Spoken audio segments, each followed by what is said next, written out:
Well, hello there. I'm here with another micro lesson, and in some ways, it's an extension of the last.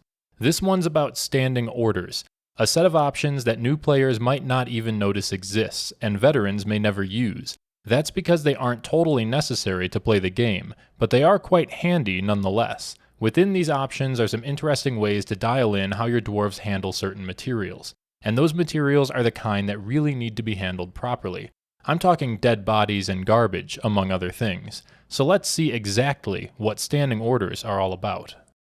To start, we'll press O to open the Set Order menu. We see that it says Current Standing Orders at the top, so we know we're in the right place.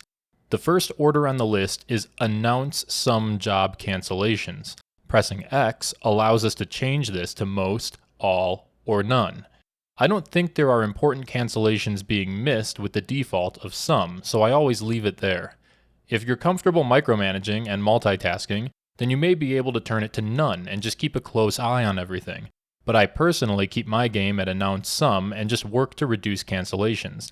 This way I still get notified if something important like drinks aren't being made. Now on to the gathering options, but first a little definition of terms. You'll see here the option to have dwarves gather animals.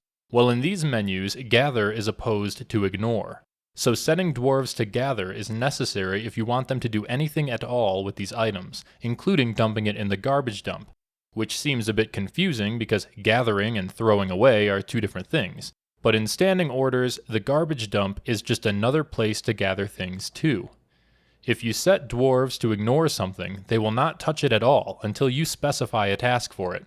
The items will need to be manually dumped or tasked by some work order. Until then, they just kind of chill out on the ground. So here we see gathering options for animals, food, furniture, minerals, and wood. Pretty much across the board here, it's hard to think of a reason to ignore any of this. If you have a reason, then you probably know exactly what you're doing.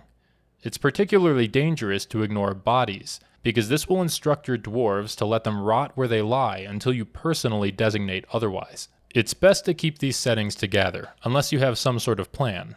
We'll save refuse and forbidding for last, and briefly cover some of the other options within this main menu. All dwarves harvest means that all dwarves will harvest farm crops. I know, confusing, right? Who harvests the crops doesn't determine the amount harvested, that depends on the planter. But harvesting is worth farming experience, so this is a good option to review if you care to share, or not share, farming XP among all of your dwarves. I personally turn this to only farmers harvest because I want my farmers to be legendary, and the rest of the dwarves to stay out of their way. Mix food simply means that multiple types of food can be placed in the same barrel. This is a good default, but if you have tons of space and for some reason want to keep food separated, then you do your thing, I suppose.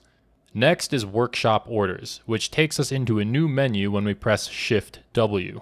Here we have the automatic production work that gets done in the fort. It's simple enough and quite adequate to say that if you don't want any of these things done automatically, then turn them off. In the first two options, you can set whether only dyed materials in the textile industry get used, which is handy if you do or do not want to bother dyeing things. So now back to the previous menu, and we have Activity Zone Orders. Pressing Z brings us to a new menu where we can instruct our dwarves to simply prefer drinking and fishing from our defined zones, or to only ever do so from those zones. Pretty handy in an evil biome, I bet. So these options have been neat, I suppose. Not really much to change for the vast majority of us, but if we go back to the previous menu and then enter the Refuse menu by pressing R, we get to the often consequential stuff.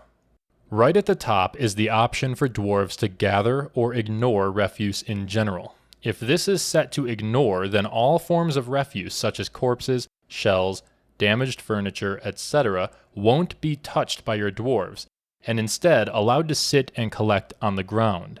As far as I know, this setting only applies to corpses of non-sentient creatures that belong in the refuse stockpile. But since that stockpile is bugged about some corpses, I imagine that bug applies here too. So beware that some corpses of sentient creatures might be ignored if you have dwarves ignore refuse here.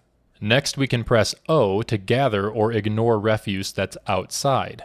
Another handy option for evil biomes, where collecting Urist von Dead Guy isn't worth leaving the fort, let alone collecting his tattered shirt.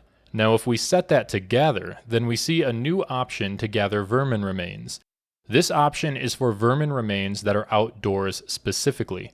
The reason vermin remains are the only category here with an outdoor option is because there's a lot of outdoor vermin, and this could clutter your storage areas or garbage dump.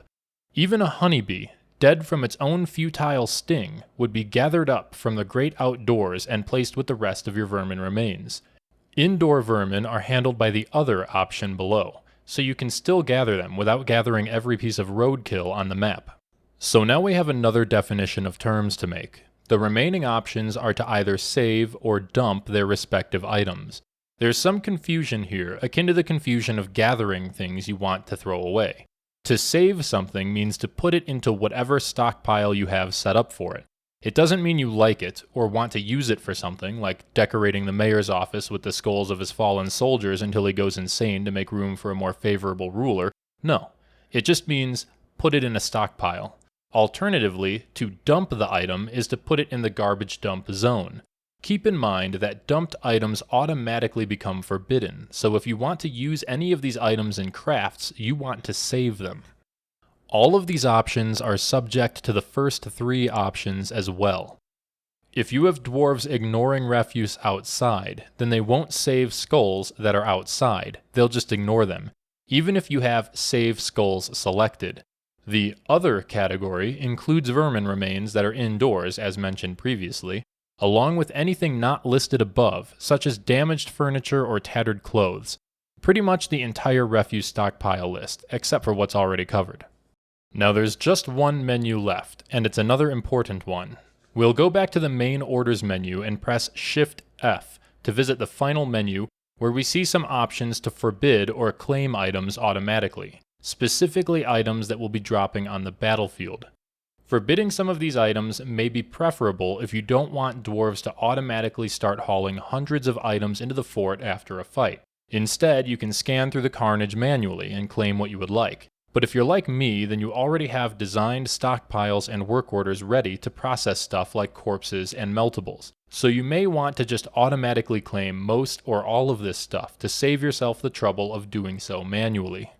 So there we have the Dwarf Fortress Standing Orders, a truly seldom used menu. And really, that's because it seldom needs to be opened, but it does contain useful and sometimes important settings for your fort. I personally do change some of these settings at every embark myself, so I can attest to its value as a means to better organize and manage a fortress. I'll be back when I'm done decorating my beds with the bones of this last elven caravan. It was an accident.